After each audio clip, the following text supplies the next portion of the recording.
Howdy folks, and welcome back and bringing you some IRL content today, which I've never done before, but I spent so much time building this vivarium for our baby bearded dragon. I just wanted to show everybody what I've done since I'm not part of any bearded dragon groups or forums or anything. I thought I would just share the content here, so hopefully you enjoy and watch, and stick around and watch the other content too. So we built this, or the family, we built this vivarium for this baby bearded dragon who we just put in there today. And he is just at about 10 inches, so he's the minimum size for a 4x2x2, which is what this is. You would want to get him in here by 16 inches. So he's at the bare minimum, but he's okay.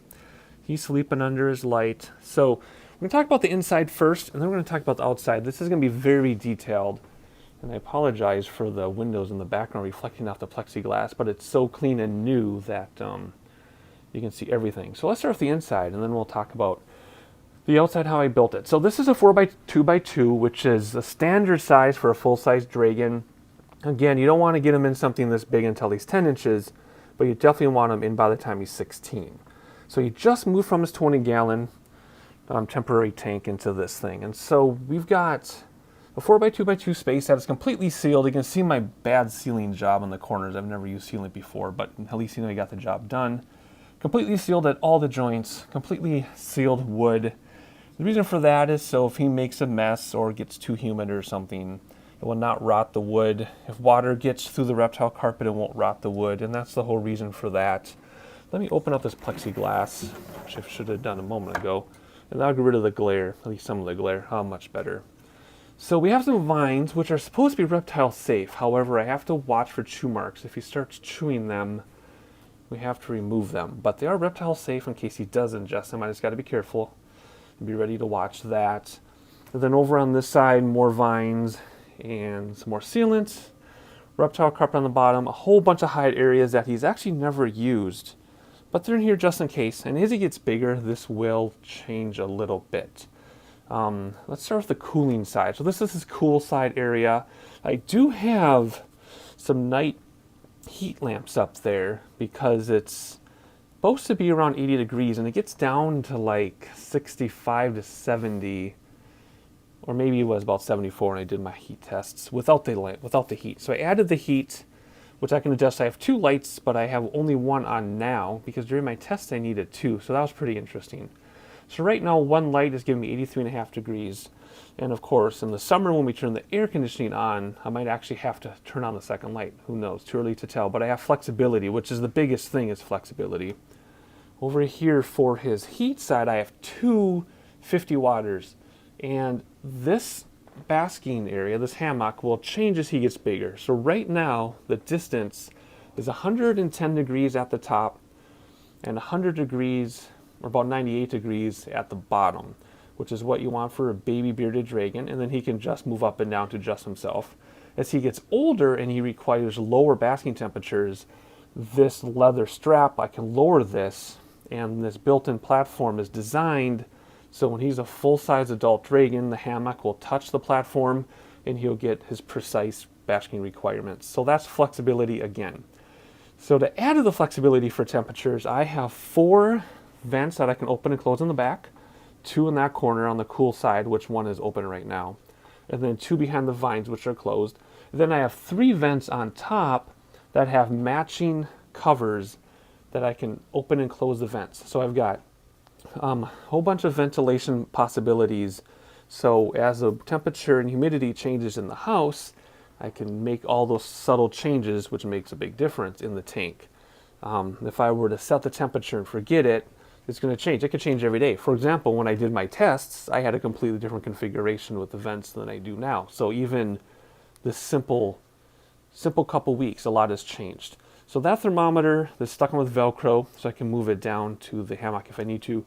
This thermometer is stuck on Velcro because when he's an adult dragon and I put his basking area down, then that thermometer will be visible. But before I started the video, I took the thermometer off the wall, stuck it right where he is, confirmed the temperatures, made my adjustments. So everything is fine.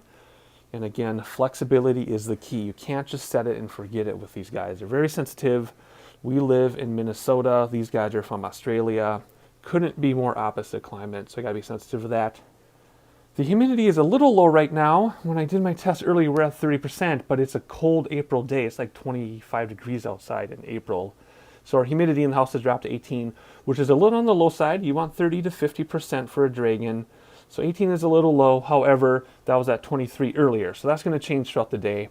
If I need to, for example, if it stays low for a couple days, I will put a bucket of water over here in the open area. That'll raise the humidity, and then again, I'll close some vents on top. I'll actually show you those vents in a moment.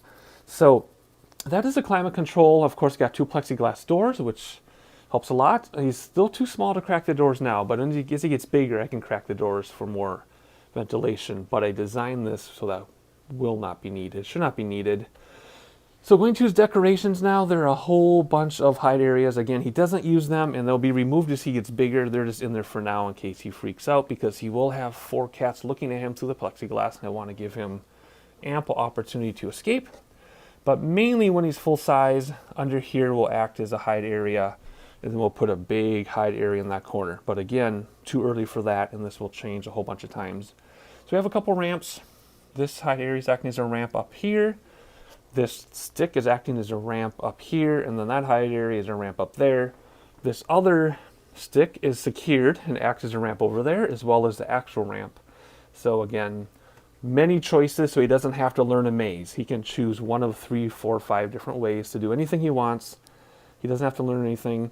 And then in preparation for his growth, we have a very big open area in front, so he can move and turn around. Something I've noticed that is very common in vivariums is people fill it with decor. And I wonder, how does their dragon get around? The dragons need room to turn around. That's why you have a 2-foot deep environment. And they need, they don't run. As they become adults, they move less and less, but they need room to move. So make sure you leave space. And then if he does start to like water, which he doesn't really like water too much right now, if he does start to like water, that leaves room then for a little wading pool. That depends on the dragon. If your dragon doesn't use the water, take it out of there because it could screw up your humidity. If he does use the water, put it in, but then adjust the size so that he's comfortable and that doesn't screw up your humidity too much. Because too humid is bad, too low is bad too, but if you get above 50%, you got to be careful of like respiratory things. So you got to be careful. So that's the inside of the tank. So now let's move on to how the outside of this thing is constructed. I have very little experience with wood, so the fact that this doesn't look like a big mess, I'm extremely excited about it. It's not square at all. I was going to use a different type of construction where they'd interlock, and it just wasn't square. So there's a whole bunch of things wrong with it that you can't tell. Only I will know. But it's just plywood. I think I used 3/8. I think it's 3/8 plywood, sealed on all 6 sides, molding around the top. I used a miter box for that. I hid the mounting hardware for the platform with a second piece of trim, which makes it look very nice in that it breaks up the plywood look, and of course it matches on the other side. We have plexiglass that I cut. This actually is a little bigger than 2 feet tall. It's 2 feet, 1.5 inches, because I didn't want to trim the plexiglass on 2 sides, just one side. So I made it a little bit bigger, and I hid my seams and joints behind the molding. Very tricky there. We got some rosettes in the corner. We have a stand that matches. The stand is not done in that we're going to get a skirt to put around it so it hides all the stuff below, but I wanted you to see this now, how I built that. Very, very, very simple, very, very stable. And if the cats jump on top, not only can they not get to the dragon, but it won't upset the balance. I mean, this is really heavy duty. It's a lot heavier moving it than I thought it was going to be. It's 2 pieces. The vivarium just sits on top, but there's a whole bunch of bracing in it that you can't see, of course. So we'll finish that off with the skirt so no one else can see it, but I wanted you to see it first. You can see how I built it. That's storage. That 10-gallon is going to be the house for the crickets, and we have some worms. Again, I'm not going to get too much into diet, but you should never feed your dragon one source of meat.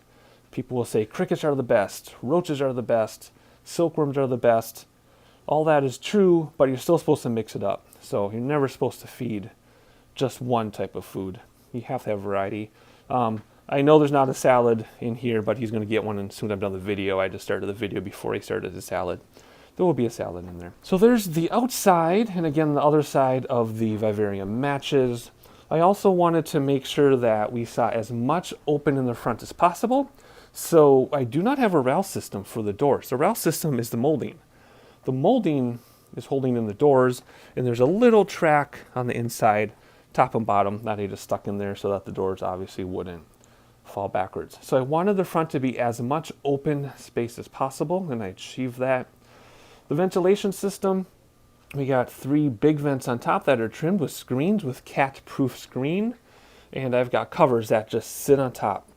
So if I need to adjust, like if we have a hot day, let's say it's summer, we want to open up the windows and the humidity is too high, I can close them up, or if it's too cold, I can close them up, or if I want it warmer, I can open them up, whatever I want to do.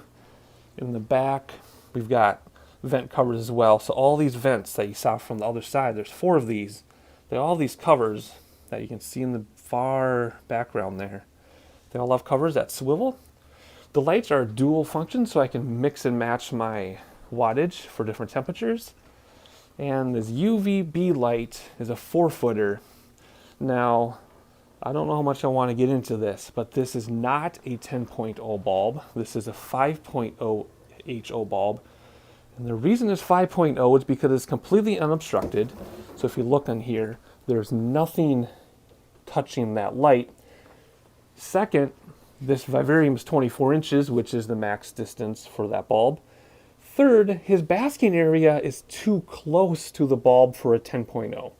That was my bigger concern, because the 10.0, you have to be 18 inches away per the Rectison website, and that is not 18 inches away. So he's too close for the 10.0.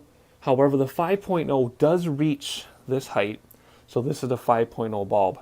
Now, as he gets older and I lower the basking area all the way down, I might reinvestigate that. But because the basking area is so close, I did not want to use a 10.0. So that's all I'm going to say about that. I know there's going to be people freaking out about that, of course, because that's a big contested topic on the forums I've noticed, is 10.0 versus 5.0. But it's a 48-inch 5.0 HO bulb. Some other people say you shouldn't have the bulb go all the way across, because they have to be able to get away from it. That does not seem to be a problem, because in this other tank, he was always under it. He never moved away from it. So that was never a concern. But I think that is everything. I do not have a lock on the doors. I don't have a reason to put a lock on the doors. But there you have it. A very, very detailed look at this Vivarium I built. It took me a long time. It took me well over a week to build it. I did it late at night after the kids' bedtime and after my other video content that you've been enjoying. And that'll do it. And I'm glad you watched. Thank you for watching. Please subscribe and stick around for regular content, which you'll be seeing again soon.